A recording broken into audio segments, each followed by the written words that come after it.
Hey, and welcome back to another video. Please subscribe below and like the video if you like the video. So in this video, I want to discuss a concept that I share in a lot of my workshops, and I call it the three-choice life model. And what it means is like this, that every single day we have the choice to experience three different choices. And the real question that's going to come out is, which choice or choices are we really living by? And where do we really have to spend our time to improve our skill set and our mindset in dealing with certain choices that we have within these three choices? So I want to explain what these three choices are, and then we'll ask that question: where are we spending most of our time? And the chances are, where we spend most of our time in regards to these three choices will probably be the picture that we paint, or the picture that's being painted into the quality of our life that we are currently experiencing. So the three choices are like this. I want you to kind of picture a T on the side like this, so a T, okay? So our first choice is what I called up here. This is what I call our blueprint, our vision for life, our expectation, our rules. Everything that is guiding us, everything that is kind of drawing us in, how we want our relationships to be, how much money we want to have, how we feel we should feel each day, what we believe, how much money we should have, and the kind of things that we should have, and the kind of things that we should be experiencing, and the way the world around us should be. And we're trying to get as much of that blueprint as possible. And as we're moving up, obviously when we achieve certain things, we'll add more in, and it will just get higher and higher.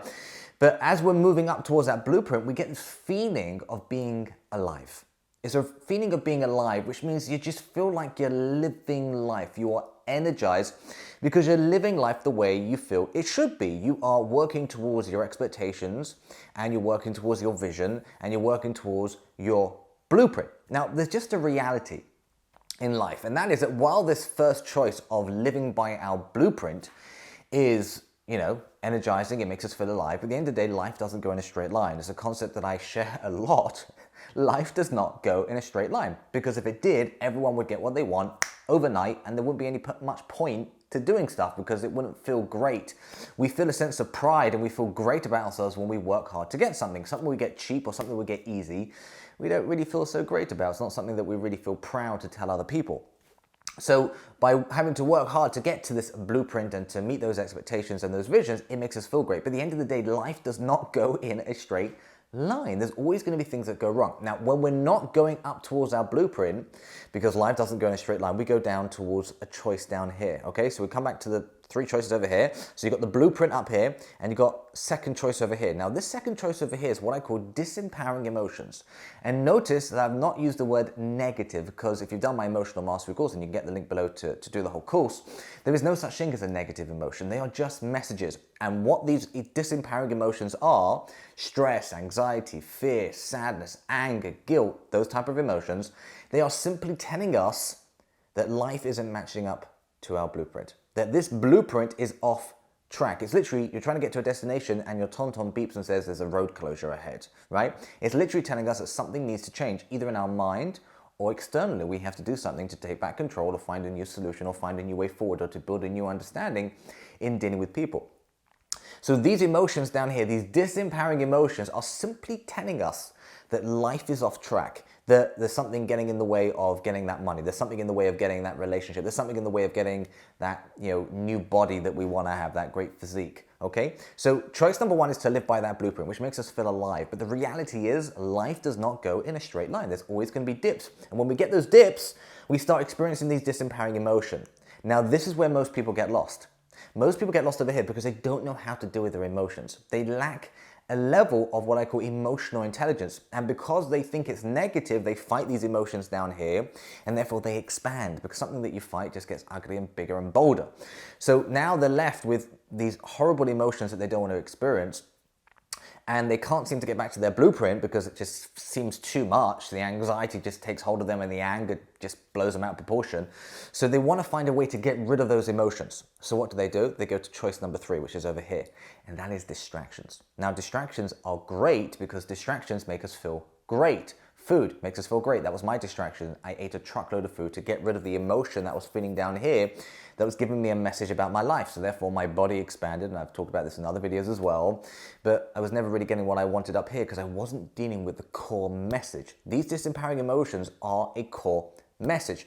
But if we're constantly jumping to distractions, number one, they all have a negative sidekick. Food has a negative sidekick. Your body expands. If you have to buy something every time that you don't feel great about yourself or don't feel good about life, then again, your money, your bank account is gonna suffer. And if you have to go to sleep every single time that you don't feel good, you're losing the most precious commodity, and that is time. So not only when we go to distractions, is it, there's negative sidekicks, there's a negative consequence, but we're not really dealing with the real message. It's literally, as I explained on my emotional mastery course, it's like the dashboard on the car, right? Your car wants to get you as far as possible for as long as possible. But the reality is the car doesn't go in a straight line. It can't just go continuously. You have to fill up the petrol, and you have to fill up the oil, and you have to pump up the tire pressure. Now, when that light on that dashboard comes on and says you've got to fill up the petrol, and you say, too much hassle, you're either going to break down and then you're going to be in trouble. Or if you switch off the engine and say, well, that's it, I'm not using the car anymore, well, then you're going to get stuck, right? You're not going to get to that blueprint. So when we don't know how to deal with our emotions, it's like literally going to distractions, which creates a breakdown. Instead of, okay, this is a message, this is telling me I have to fill up petrol, it means I have to do something, it means I have to spend some money to get the solution, and then I can get back to my blueprint. It's the same concept. But most people, unfortunately, they don't treat their emotions that way, and they lack that emotional intelligence in knowing how to deal with the dips of life, which are normal because life doesn't go in a straight line. So those are the three choices that we have: to live by our blueprint, know how to deal with our emotions, or get stuck in that third choice of distractions that have negative consequences. On the basic level, your body's going to expand if you eat food, and your bank account's going to suffer if you spend money, and if you go to sleep or you watch a movie or whatever else, it might be a lot worse things that a person can do. They're going to have negative consequences, but also we're not going to deal with the message at hand. Joy and happiness, when we feel great by living by our blueprint, we feel joy, we feel happiness, we feel alive, we feel energized.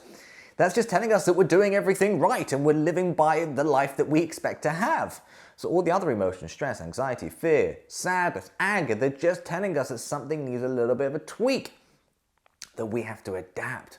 Like the dashboard on the car, telling us that if you want to travel further, then there's just a reality. You've got to fill up the car with more petrol. You've got to put some more oil in. You've got to pump up your tires. It's no different. So here's a question, a few questions that I like to ask people. Number one, what's kind of the ratio of where we're living our life, right? Are we spending 70 to 80% of our life living by our exciting blueprint, exciting vision? Do we even have an exciting vision or an exciting blueprint? Are we getting stuck in our emotions? Are we constantly consumed by stress and anxiety and fear and sadness?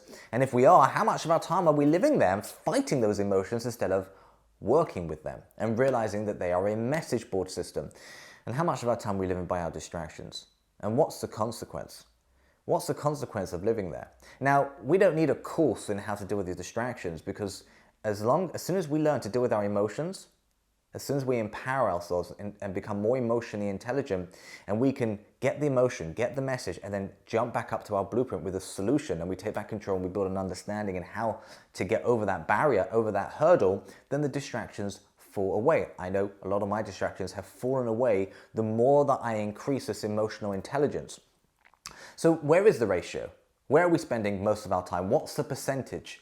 Is it 70% here? Is it 20% here and 10% here? Great. Or is it, unfortunately, maybe a little bit different? Is it, 20% with our blueprint? We don't really know what it is, maybe. Or maybe we've kind of given up and we're just doing a half-hearted effort to get it. And we're spending, 40% experiencing emotions that we don't want to experience.